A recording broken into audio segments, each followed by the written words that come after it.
से dead body जैसी पड़ी हुई है घर में। बिल्कुल सत्य बता रहा हूँ डॉक्टर साहब, आप झूठ बात नहीं है। मैंने कहा क्या हुआ? बोले आज करवा चौथ है ना, तो मैंने कहा ये व्रत क्यों करती हैं महिलाएं? बोले ये इसलिए करती हैं कि ये का यही पति अगले जन्म में फिर मिले। मैंने कहा पति तो ऐसा नहीं चाहता। मैंने कहा उसको तो कोई अच्छा एक्सचेंज ऑफर मिल जाए तो वो चेंज कर रहा है ना। तो जहाँ बात समझ में आ जाए तो बीच बीच में ताली बजाने से मेरे को ये लगेगा कि ठीक चल रहा है। बड़ा कठिन है। इधर महिलाएं बात कर रही हैं, मैं इनका भी आभारी हूँ आप यहाँ आई हमारे इस सदन में। देखिए कम लोगों की उपस्थिति में जिम्मेदारी बैठे हुए लोगों की ज्यादा हो जाती है। मैं एक छोटी सी कविता से अपनी बात शुरू करना चाहता हूँ। डॉक्टर अरविंद भटनागर जी, डॉक्टर मोदीवाला के आग्रह पर मैं आपके बीच हूँ। मैं चाहता हूँ कि कुछ अच्छी बातें अच्छे लोगों तक पहुंच जाए, वरना कविता जीवन की आंख का रेटिना है, यूं मान लीजिए। कविता जीवन की आंख का रेटिना है और वो रेटिना कभी आरती बनकर, कभी भजन बनकर, कभी गजल बनकर, कभी गीत बनकर, कभी कविता बनकर। सूरदास के पास यदि विजन नहीं होता तो दुनिया में वो कुछ नहीं कर पाते। पर 650 साल पहले कबीर जो कह गए, मैं उधर गलत ट्रैक पे चला गया, मेरे को उधर नहीं जाना चाहिए, मेरे को आपको हंसाना है, मैं भूल गया। तो मैं आपको हास्य पे ही लाता हूँ। हास्य भी जीवन का नमक है। हंसना साधारण घटना नहीं है साहब। या तो दीवाना हंसे या तू जिसे तौफीक दे, वरना इस दुनिया में आके मुस्कुराता कौन है? कोई नहीं हंसता साहब। ताली आप ताली बजाइए। देखिए रामदेव जी कहते हैं 13 सेकंड जो रोज ताली बजाते हैं वो कभी डॉक्टर क्या नहीं जाते। या इसको दूसरे तरीके से समझ लीजिए कि आप डॉक्टर के क्लिनिक पे जाते हैं, आपको वहां वो लोग कभी नहीं मिलते जो जिंदगी में सिर्फ ताली ही बजाते हैं। तो जहां बात समझ में आ जाओ, आप ताली देने से ये होगा, बात कुछ नहीं होती। बात ये होती कि बात पहुंच जाए। हमारी तो स्थिति खराब है। हम ब्राह्मण लोग हैं, सत्यनारायण की कथा भी करा देते हैं, कविता भी कर लेते हैं, कहीं कहीं पहुंच जाते हैं। मैं आपको बिल्कुल सत्य बताता हूँ डॉक्टर साहब, अभी मेरे को एक किसान ले गया गाँव में, बोला पंडित जी कथा करनी है। मैंने कहा कर देंगे। बोले सत्यनारायण की करनी है। मैंने कहा कर देंगे, उसमें कथा तो है ही नहीं, विज्ञापन ज्यादा है। बोला संगीत कथा करनी है। मैंने कहा संगीत कथा कर देंगे। आप विश्वास मानिए, रात को 9 बजे वो मेरे यहाँ गाड़ी लेके आया, बोलेरो। मेरे से कहा पंडित जी हारमोनियम रख लो, आप बैठ जाओ और चलो। मेरा थोड़ा फेमिलियर था वो, मैं बैठ गया, चला। वो गांव में जैसे ही एंटर हुआ डॉक्टर साहब, वो गांव की तरफ तो नहीं गया, अपोजिट डायरेक्शन में जिधर शमशान था उधर गाड़ी मोड़ दी उसने। मैंने कहा इधर क्या मुर्दों को कथा सुनवाएगा? बोला नहीं पंडित जी, अपन ने नया खेत खरीदा है, कथा वहीं होगी। मैंने कहा नया खेत खरीदा है, कथा वहां होगी, रात को 9:30 बजे कौन कथा सुनेगा? बोले आप उसका टेंशन मत लो, मैंने 50 आदमी पहले ही भिजवा दिए जुगाड़ में बिठा के। आप विश्वास करना, आपकी कसम, वहां मैंने जाके देखा तो 50 लोग ऐसे ही बैठे थे जैसे आप बैठे। और एक तखत पे मेरे को बिठा दिया, हारमोनियम रख के, और एक किताब रखी मैंने और कथा शुरू की। मैंने अपनी कथा शुरू की, भाव भक्ति में मेरी आंखें बंद हुई, थोड़ा भाव में डूब गया। ठंडी ठंडी हवा चल रही थी, पुरानी किताब के 3-4 पन्ने उड़ गए। कथा समाप्त हुई, प्रसाद और पंजीरी का टाइम आया, चरणामृत बटने लगा। वो मेरे पास आया, बोला पंडित जी कैसी कथा की? मैंने कहा क्यों, क्या हुआ? बोले लीलावती और कलावती तो आई नहीं। मैंने किताब चेक की, अरे मैंने कहा पन्ने उड़ गया। पर ब्राह्मण किसी की आस्था को खंडित नहीं होने देता। मैंने आस्था खंडित नहीं होने दी, बात जमा दी। बात जम गई हो तो एक एक श्रोता की ताली इसलिए चाहिए कि मेरी पूरी ऊर्जा आपकी तालियों से ही प्राप्त होगी। मैंने बात जमा दी।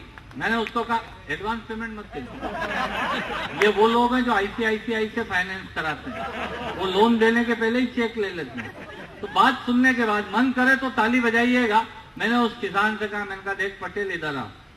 मैंने कहा देख ये लीलावती और कलावती ये दोनों खानदानी औरतें हैं और ये रात बिरात किसी के खेत खलिहान पे नहीं जाती।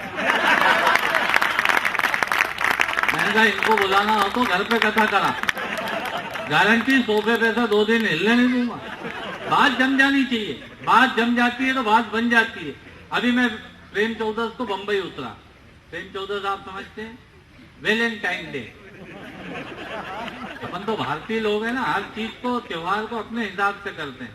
अपन पिज्जा पे भी जब तक सेव नहीं डाले, नमकीन नहीं डाले, अपनों को मजा ही नहीं आता। तो वो वहां उतरा, मैं तो एक भिखारी मेरे पास आया, बोला बाबूजी एक 500 रुपए मिलेगा क्या? मैंने कहा क्या करेंगे? बोला आज वैलेंटाइन डे ना, गर्लफ्रेंड को गिफ्ट करेंगे। मैंने साले भिखारी होके गर्लफ्रेंड रखता है? बोला उसी ने तो भिखारी बनाया बाबू। देखिए पीछे वाले लोग ताली नहीं बजा रहे, मेरे को ऐसा लग रहा है जैसे गमले रखे हुए हैं। इसलिए तालियां आपकी भी चाहिए, आपकी भी जिम्मेदारी बहुत जल्द। मैं आपके बीच खड़ा हूं, देखिए मैं आपको बहुत बहुत ज्ञान की बातें नहीं सुनाऊंगा, भगवान की कसम। डॉक्टर साहब आजकल ज्ञान की स्थिति बड़ी खराब है। सवेरे 18 चैनल खोलो तो 19 बाबा एक के ऊपर एक चढ़े हुए हैं प्रोफेसर में, कोई सुनने को तैयार नहीं। और उसी समय हम ब्रश करके वॉश बेसिन में थूक रहे हैं। आप देखिए ज्ञान की स्थिति। और तालियां इस बात पे चाहिए मित्रों कि उन प्रवचन सुनाने वालों को जब सुनने वाले नहीं मिले तो हेयर कटिंग सैलून के कांच पे एक स्टिकर बनकर चिपकने लगे कि जितनी देर दाढ़ी में साबुन है उतनी देर में ही पढ़ ले। कोई सुनना नहीं चाहता। स्थितियां बड़ी विचित्र हो गई। ऐसी स्थिति में इसको भगा सकते हैं तो भगा दीजिए। अब तानसेन गाता था तो हिरण आते थे, हमारे नसीब में यही है। वैसे कवियों की और कुत्तों की राशि तो एक ही होती है विजयनगर के साथ। तो मैं आपके बीच खड़ा हूं। देखिए हास्य कैसे पैदा होता। आजकल ये शिवराज सिंह जी ने एक नया काम चालू करवा दिया। मास्टरों को कोई काम तो था नहीं, पशु गणना, मतगणना, जनगणना और वो गिलकी की सब्जी और तुरई की सब्जी बनवाना स्कूलों में। बच्चों के स्कूलों में मास्टरों की नौकरी आजकल बड़ी फजीयत थी। वो मास्टर ने सब्जी के पैसे दिए 20 रुपए, तो वो गिलकी ले आए छोले। अगले दिन 50 दिए तो वो टिंडे ले आए। एक दिन खुले नहीं थे, 500 का नोट दिया तो 3 मुर्गे खरीद लाए। बच्चे इतने चालू हो गए। तो स्थितियां बड़ी विचित्र है। अभी उनने नया काम चालू करवा दिया। बोले मास्टरों को और कोई काम नहीं है तो चलिए एक काम करो, इनसे बोलो योग कराओ। अब आज इंगोरिया का रियल किस्सा है ये। इंगोरिया का बड़नगर रोड पे वहां एक स्कूल में, सरकारी स्कूल में मास्टर योग करा रहा दरी बिछा के। सब बच्चों को लिटा दिया। बोला दोनों पैर ऊपर करो और ऐसे चलाओ जैसे साइकिल चल रही है। और सब बच्चे चला रहे। 3 बच्चे बिल्कुल सीधे लेटे हुए, एक इधर एक उधर एक उधर। मास्टर गया एक के पास, बोला क्यों रे तू पैर नहीं चला रहा? तेरे को बोला ना साइकिल जैसे पैर चलाओ। बोले सर मेरी साइकिल की चेन उतर गई। दूसरे वाले बच्चे ने तो जो जवाब दिया उससे मैंने वहां ताली बजाई थी, आप यहाँ बजाइएगा। दूसरे वाले बच्चे के पास गया, बोले क्यों रे तू पैर क्यों नहीं चला रहा? बोला सर मेरी साइकिल की हवा निकल गई। तीसरे वाले बच्चे ने जो जवाब दिया उससे तो जिसने अभी तक ताली नहीं बजाई वो भी बजाएगा। तीसरे वाले बच्चे के पास गया, बोला क्यों नहीं, तू पैर क्यों नहीं चला रहा? बोला सर मेरी साइकिल ढलान पे जा रही है, बीच में मत आओ। ये मनोविज्ञान है, साइकोलॉजी है। पर अभी भी कुछ लोग ऐसे हैं डॉक्टर साहब जिन्होंने ताली नहीं बजाई। जिसकी जो आदत पड़ जाती वो जाती नहीं है। मैं आपको बिल्कुल सत्य बताता हूँ। आप अपनी पत्नी को बिठा के स्कूटर पे अपने शहर में घूमिए। आपका परिचित जो आपसे को पहचानता है आमतौर पर आपसे बात नहीं करता, पर यदि पत्नी साथ में हुई तो उस दिन रुक के बात करेगा। अच्छा बात आपसे करेगा और ध्यान स्कूटर पे पीछे बैठी आपकी पत्नी की तरफ। फिर पूछेगा ये क्या अपने घर से है क्या? मैंने कहा नहीं ये तो टेंट हाउस से लेके घूम रहे हैं। तो ताली वाली बजा दीजिए एक बार तो मेरा मन रह जाएगा। ये मजे हैं। यह आदमी की आदत है जो जाती नहीं। वो एक आदमी की टोल नाके पे दुकान, देखिए एक आदमी की टोल नाके पे किराने की दुकान। डॉक्टर वो किराने की दुकान चलाता टोल नाके पे, चुंगी नाके पे। अब लोग उसके यहाँ बसों की इंक्वायरी करते, भाई साहब इंदौर वाली चली गई क्या? भाई साहब इंदौर वाली कब निकलेगी? वो बड़ा परेशान, धंधा करे या इंफॉर्मेशन सेंटर चलाए। उसने एक बोर्ड लगा दिया हमारे यहाँ बसों की जानकारी नहीं दी जाती। पर भारतीय आदमी एक बार सुविधा ले ले तो फिर उसको अधिकार समझता है। लोग फिर भी उसी की दुकान पे चढ़ते। भाई साहब प्राइवेट बसों की जानकारी तो देते हो ना। मतलब लोग उसका पीछा नहीं छोड़ रहे। वो बड़ा परेशान हो गया तो उसने बोर्ड लगा दिया हमारे यहाँ रोडवेज और प्राइवेट बसों की जानकारी नहीं दी जाती। ये सोच करके अब लोग नहीं चढ़ेंगे। पर भारतीय आदमी मैं आपको बिल्कुल सत्य बताता हूँ, भारतीय आदमी बिल्कुल अलग टाइप का। आप लोग इतनी कॉन्फ्रेंसेस में जाते होंगे, बहुत सारी कंपनियां कॉम्प्लीमेंट्री टूर भी देती हैं डॉक्टर्स को, ऐसा मेरे को किसी ने बताया। तो वो टूर पे जाते हैं। अपन देखिए विदेशी एयरपोर्ट पे, मैं आपको बताता हूँ भारतीय आदमी को पहचानने का एक फार्मूला, सैमसोनाइट की खरीदेगा या अमेरिकन टूरिस्टर की या ओडिसी की, 10,000 रुपए की अटैची खरीदेगा भारतीय आदमी, पर उसको तब तक तसल्ली नहीं होती जब तक उस पर 150 रुपए का कपड़े का कवर नहीं चढ़वा ले। वो 1 मिनट में पहचानने में आ जाता है ये भारत का, 1 मिनट में समझ में आ जाता है ये भारत का। और पहचान बताऊं आपको, एयरपोर्ट पे यदि कुर्सी खाली है, वो अटैची उसके ऊपर रखे और खुद पास में खड़ा रहे, तो भी आप समझ जाना है भारतीय। तो उसने बोर्ड लगा दिया, हमारे यहाँ रोडवेज और प्राइवेट बसों की जानकारी नहीं दी जाती, ये सोचकर कि अब लोग नहीं चलेंगे। पर भारतीय आदमी, लाइट यदि जाती है,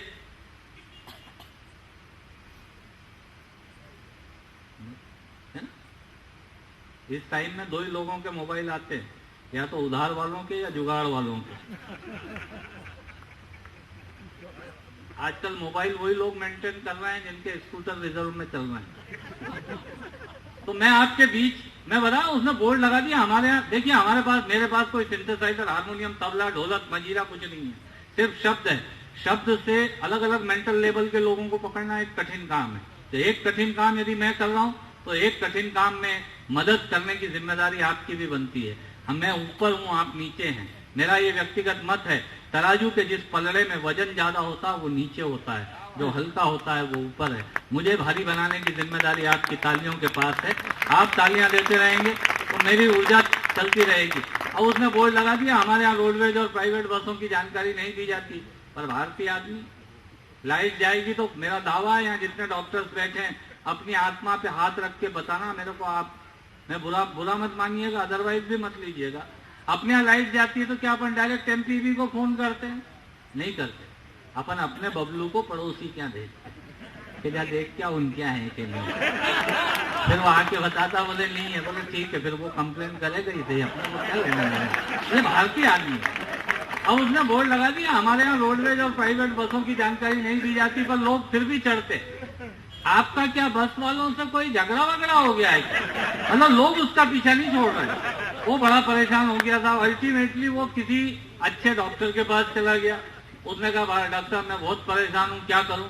उन्होंने कहा, देख एक काम कर, तू बोर्ड लगा दे, कृपया बसों की जानकारी के लिए सामने वाली दुकान से संपर्क करें, तेरे यहाँ लोग नहीं चलेंगे। आप विश्वास मानिएगा, उसने बोर्ड लगा दिया।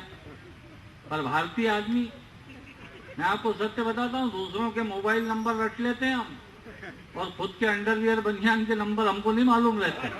वहां जाके ऐसे ही बताते, देखना भाई साहब क्या नंबर है, फिर वो बताता 95। 24 घंटे चिपकी रहने वाली बनियान के नंबर याद नहीं है। पर ये मनोविज्ञान है पूरा। आप देखिएगा, आपको मजा आएगा। भारतीय आदमी, डॉक्टर साहब, एक चीज का जब तक 2 बार यूज नहीं करे उसको मन नहीं भरता।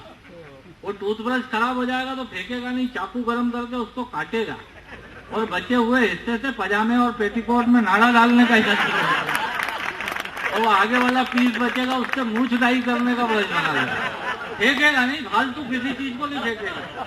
ये भारतीय मानसिकता है। हमारी भाभियां यहाँ बैठी सुन रही हैं, बोन चाइना के कप लाती हैं, डंडी टूट जाती हैं, फेंकने नहीं देती। इनको रख लो, तुम्हारे पापा की शेविंग के काम आएगा। ये हमारी भारतीय मानसिकता। उसने बोर्ड लगा दिया, कृपया बसों की जानकारी के लिए सामने वाली दुकान से संपर्क करें। पर आपको सुनकर ताली बजाने का मन करेगा, और बजा भी दीजिएगा तालियां, इसलिए कि मैं एक कविता आप तक पहुंचा सकूं जो मैंने राखी सावंत पे लिखी है। मैं आपको सुनाऊंगा। आइए इधर आगे आ जाओ।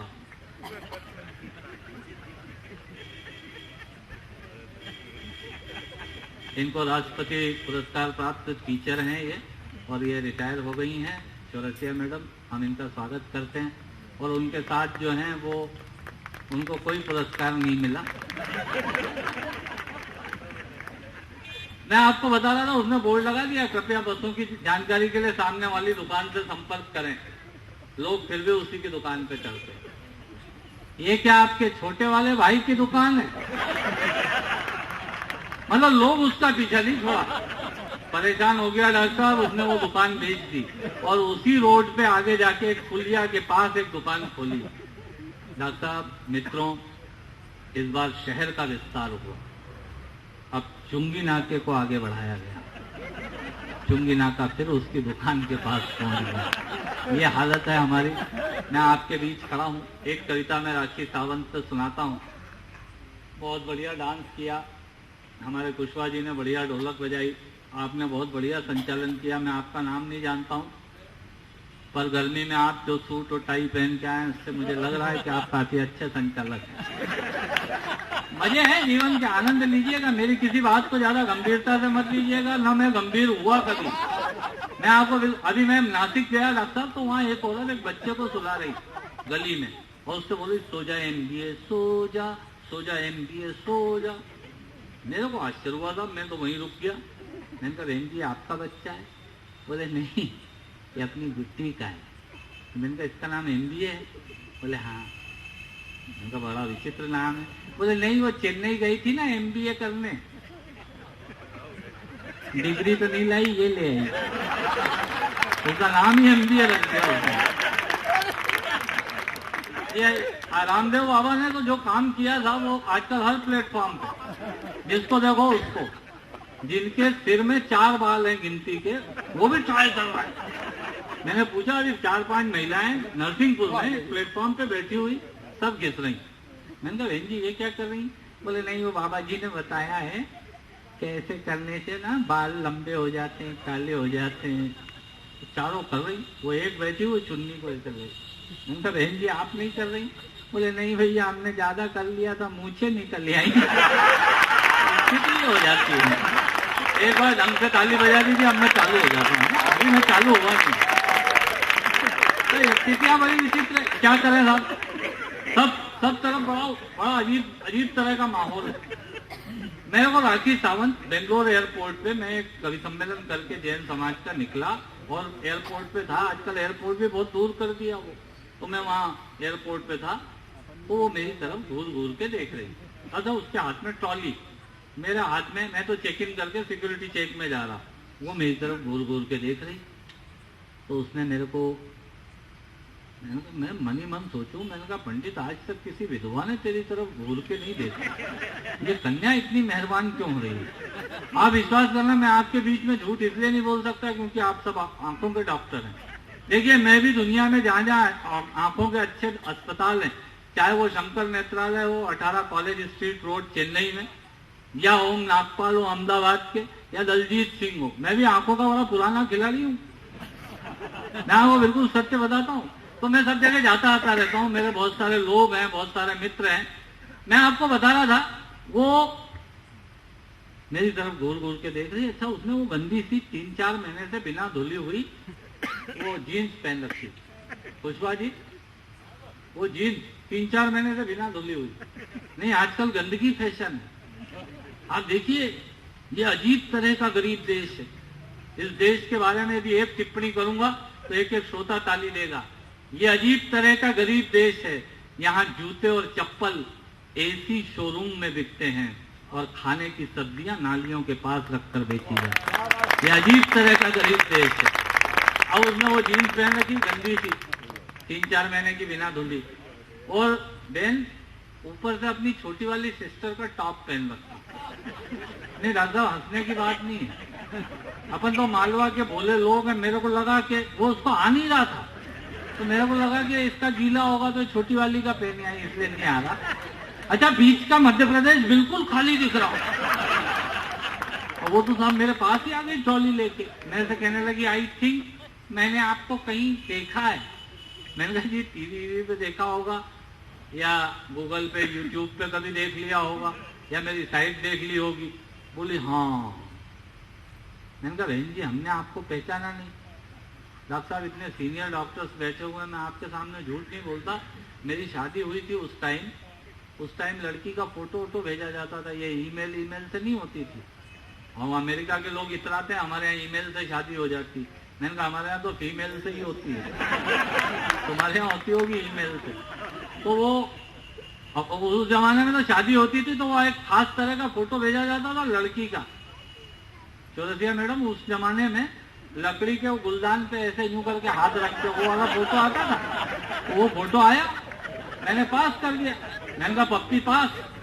अब वो देखने गए हम, तो वो मेरे जो सास ससुर जी थे, जो मेरे नहीं हुए, उन्होंने हमको 10 मिनट के लिए एक दूसरे की हैबिट्स और हॉबीज के बारे में बात करने के लिए कि आप बात कर लीजिए। हम दोनों बैठे। अब मेरे को ये पता नहीं लगा कि आज शुरू कहाँ से हूँ, तो मैंने पहले ही प्रश्न ये किया। मैंने कहा बहन जी आपके कितने भाई हैं? बोली जी आज तक तो 2 थे, अब आप आ गए तो 3 हो गए। मैंने राखी सावंत से कहा, मैंने कहा बहन जी हमने आपको पहचाना नहीं। बोली मैं आइटम गर्ल राखी सावंत, मैं भी आपका नाम भूल रही हूँ। मैंने कहा मैं आइटम बॉय ओम व्यास। आप विश्वास मानना, उसने मेरे से हाथ मिला लिया। अब आपसे तो क्या झूठ बोलूं, 3 दिन तक उस हाथ को मैंने पानी टच नहीं होने दिया। पर उन सूखे हाथों से, देखिए अभी भी कुछ लोग हाथ बांध के बैठे जैसे मैं मर गया हूं, वो उठाने में आए। ऐसा नहीं लगना चाहिए। मैं आपको 4 पंक्तियां सुनाता हूं, इतनी देर तो मेरे को गर्म होने में लगती है। अभी मैंने कुछ भी नहीं सुनाया, पर समय की अपनी सीमा है, समय महत्वपूर्ण है और भी डांसेस होना, इसलिए मैं आपके बीच अंतिम 4 पंक्तियां पढ़कर अपना स्थान लेता हूं। आज सुनिएगा, वो राखी सावंत के खिलाफ मैंने 4 पंक्तियां कह दी कि राखी सावंत यानी लज्जा, शर्म और हया का अंत।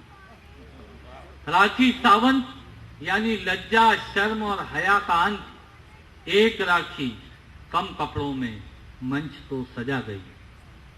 एक राखी, कपड़े उतारना यदि फैशन है तो अभी गाय और भैंस से आगे कोई भी नहीं है। व्यंग बड़ा बारीक होता है, हास्य और व्यंग में उतना ही अंतर है जितना ट्यूबलाइट और बल्ब में है। हाथ से बटन दबाओ और बल्ब का जलना है, ट्यूबलाइट बटन दबाओ और ट्यूबलाइट का उठना है। ये व्यंग है, उसमें चौक पर डिपेंड करता है कि कितनी जल्दी ट्यूबलाइट उठ रही है। तो मैं आप देखना चाहता हूँ, युग बदल गया, पूरा युग बदल गया। लड़कियां आजकल स्लीवलेस सलवार सूट और टॉप पहनती हैं। मेरे को बहुत खुशी होती है डॉक्टर साहब, मेरा सीना गर्व से फूल जाता है कि देश प्रगति कर रहा है। वो स्लीवलेस सलवार सूट और टॉप पहनने और होंडा एक्टिवा चलाने में मेरे को कोई आपत्ति नहीं। मेरा भोला प्रश्न यदि आप तक पहुंच जाएगा तो आपको लगेगा कि फैशन के नाम पे इस देश में न जाने क्या क्या चल रहा है। वो स्लीवलेस सलवार सूट और टॉप पहनने वाली लड़कियां जब 150 रुपए का हैंड ग्लव्स इधर से पहनती हैं, तो मैंने कहा बहन जी 25 रुपए का कपड़ा इसी का आगे बढ़वा लेती।